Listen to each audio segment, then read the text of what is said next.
No dia 19 de abril se celebra aqui no Brasil o Dia dos Povos Indígenas, mas até 2022 essa data era conhecida como Dia do Índio. Esse nome foi alterado atendendo a uma reivindicação do movimento indígena e uma denúncia sobre um passado ainda não muito bem compreendido. A história do famigerado Dia do Índio tem uma relação pouco comentada com a origem dos nossos parques nacionais, que nos ajuda a compreender os conflitos atuais em torno da presença de populações tradicionais em unidades de conservação de proteção integral.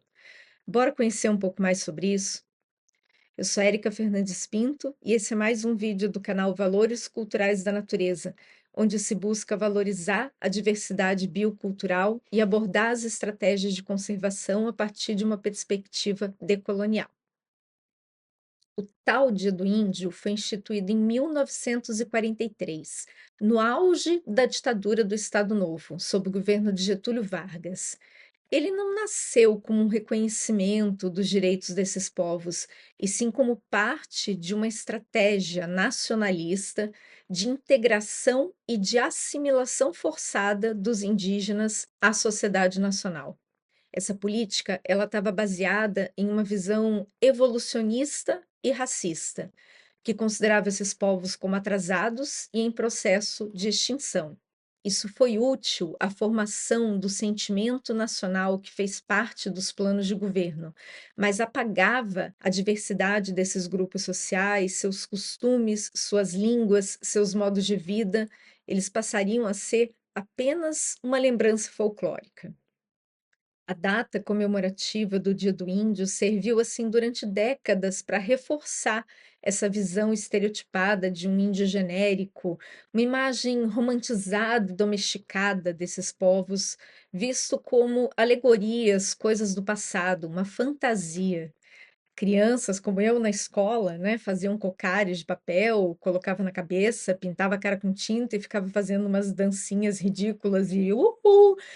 Supostamente como uma homenagem ao Dia do Índio, enquanto os verdadeiros protagonistas dessa história estavam sendo expulsos das suas terras, assassinados, silenciados, invisibilizados, sem que isso sequer fosse comentado ou considerado nas narrativas. Durante o período ditatorial brasileiro, mas não só durante ele, né, ao longo de muito mais tempo, várias atrocidades foram feitas com os povos indígenas, tratados como inimigos da nação e vítimas de vários tipos de segregação. Esse passado sombrio só começou a vir à tona de uma forma mais expressiva a partir da década de 2010, quando teve a instalação de uma Comissão Nacional de Verdade e a redescoberta do Relatório Figueiredo, um documento de 1967, com 26 volumes, mais de 5.000 páginas, que ficou 40 anos desaparecido. Eles registram crimes que até hoje não foram investigados, trazendo à tona uma leva absurda de violações de direitos humanos cometidas contra os indígenas, muitas vezes por agentes do próprio Estado, apagando deliberadamente esses povos da história dos mapas. Se criou o mito do vazio demográfico, que permitiu a ocupação de terras para empreendimentos agrícolas, para obras de desenvolvimento e para a criação de áreas protegidas. Pois foi nesse mesmo período da Era Vargas que surgiram as primeiras iniciativas formais de conservação da natureza no Brasil, que seguiu essa mesma lógica, negando a existência desses grupos também nos territórios que se tornaram parques. Essas áreas protegidas aqui no Brasil, assim como em outros países por onde elas se espalharam, foram inspiradas no modelo norte-americano, com uma concepção colonialista, onde depois de exterminar os povos indígenas dos territórios e expulsar os remanescentes dessas áreas, se instituiu parques com uma ideia de natureza selvagem e separada do ser humano. Theodore Roosevelt, presidente à época, um dos grandes propagadores dessa ideia, disse e gravou em pedra que criava os parques para benefício e usufruto do povo. Só que os indígenas e os negros não estavam incluídos nesse conceito. E essa ideologia também pautou a criação e a implementação dos primeiros parques nacionais aqui no Brasil, vistos como paisagens desumanizadas, cultuados pela sua beleza cênica e protegidos do desenvolvimento. 28 parques nacionais foram criados dentro desse contexto ditatorial de 1937 até 1985. E o primeiro decreto regulamentador dessa categoria também foi instituído nesse período, seguindo essa lógica. Mesmo quando findou o regime da ditadura, essa lógica persistiu na criação de mais 18 parques nacionais que foram instituídos antes que fosse promulgada a lei do nosso Sistema Nacional de Unidades de Conservação, quando esses processos passaram por algumas reformulações. Até então, os parques eles podiam ser criados sem a obrigatoriedade de estudos e sem também consulta pública.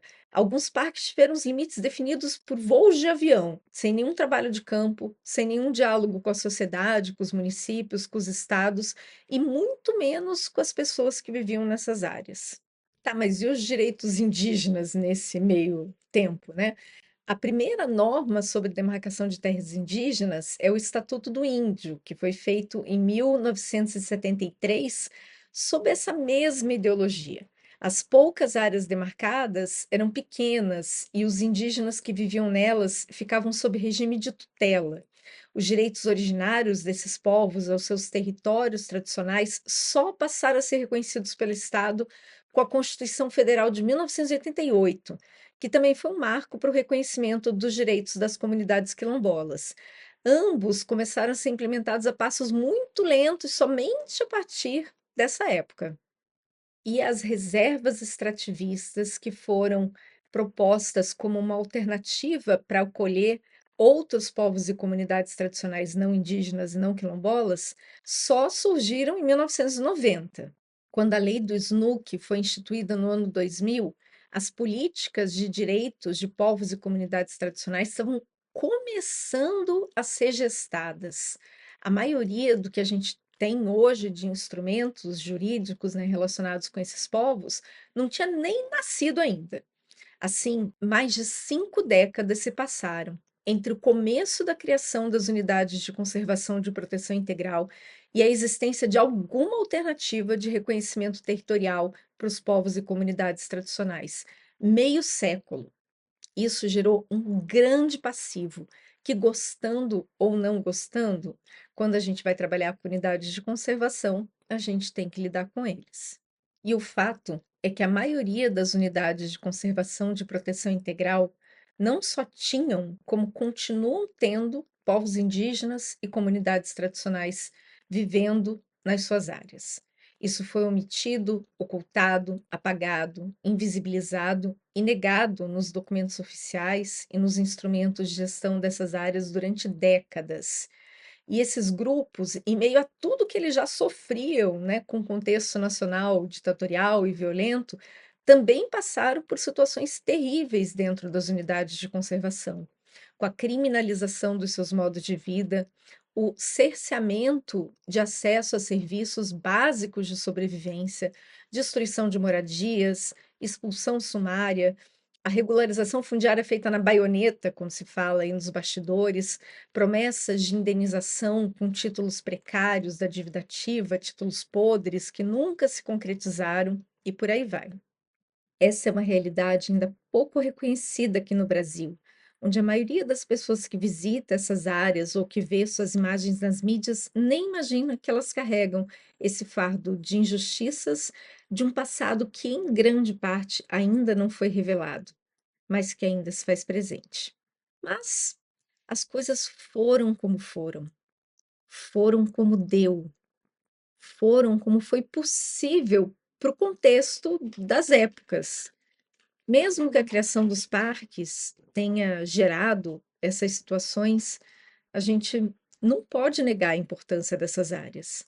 Sem eles, talvez tudo tivesse sido tomado e devastado por empreendimentos maiores, e a gente não ia ter nem as paisagens protegidas, nem a biodiversidade e nem os povos e comunidades tradicionais. Não nos cabe aqui julgar a história, e sim reconhecer que ela foi como foi, com tudo que ela tem de bom, com tudo que ela tem de ruim, e entender que aquilo que a gente tem hoje como área protegida no Brasil é o resultado desse legado. Negar parte dessas histórias é negar partes essenciais da importância dessas áreas. E a gente tem que trabalhar administrando e integrando tudo isso. No cenário mundial da conservação, onde esse tipo de coisa aconteceu em vários países, não só aqui no Brasil, as coisas começaram a mudar a partir de 2003, quando pela primeira vez indígenas participaram de uma conferência mundial sobre conservação da natureza, o Congresso Mundial de Parques, promovidos pela União Internacional da Conservação da Natureza, na África do Sul, em Durban.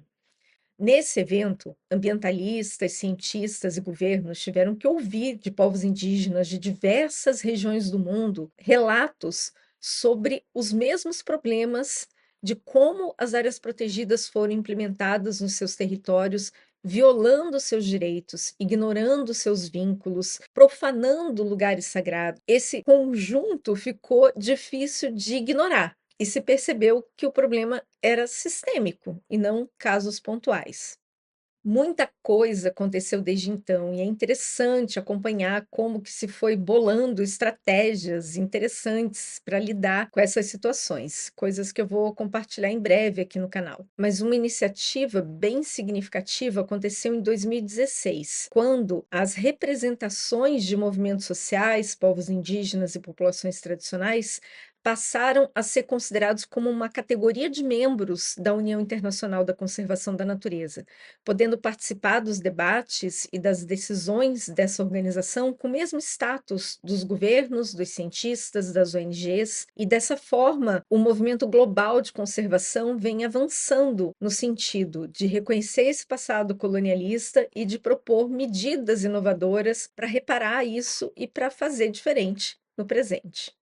Os primeiros parques nacionais do mundo começaram a mudar suas narrativas e assumir o passado de exclusão e violência para com os povos originários, admitindo esse lado não tão bonito das políticas de conservação e as histórias ocultas dos parques. E um dos casos mais emblemáticos nesse contexto é justamente Yellowstone, né, considerado o primeiro parque nacional do mundo dentro desse modelo moderno, onde está em curso um processo que foi denominado de reindianização da área, inaugurando aí o que está sendo chamado de uma nova era da conservação. Depois eu conto mais para vocês sobre isso também.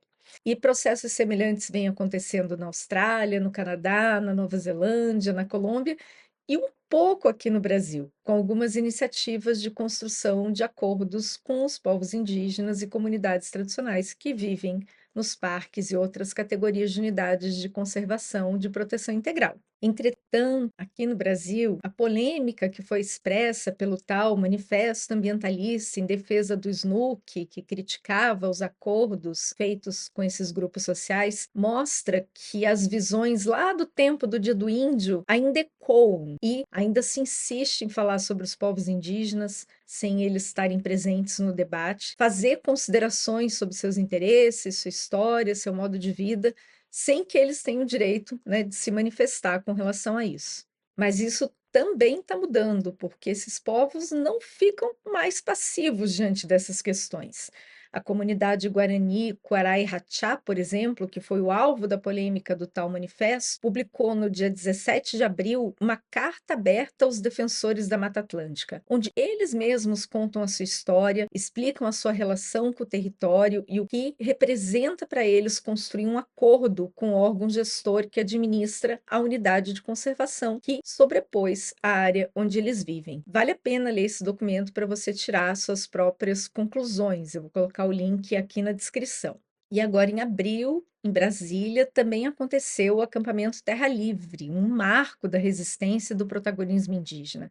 Essa foi a 21ª edição do evento e reuniu mais de 9 mil indígenas de 200 povos para denunciar os ataques institucionais aos direitos desses povos e a reafirmar a sua centralidade na defesa da vida e da natureza. Diante das demandas de enfrentamento da crise ecológica planetária e mudanças climáticas, onde governos e ambientalistas se perguntam qual seria a solução, eles levantam a sua bandeira dizendo: a resposta somos nós.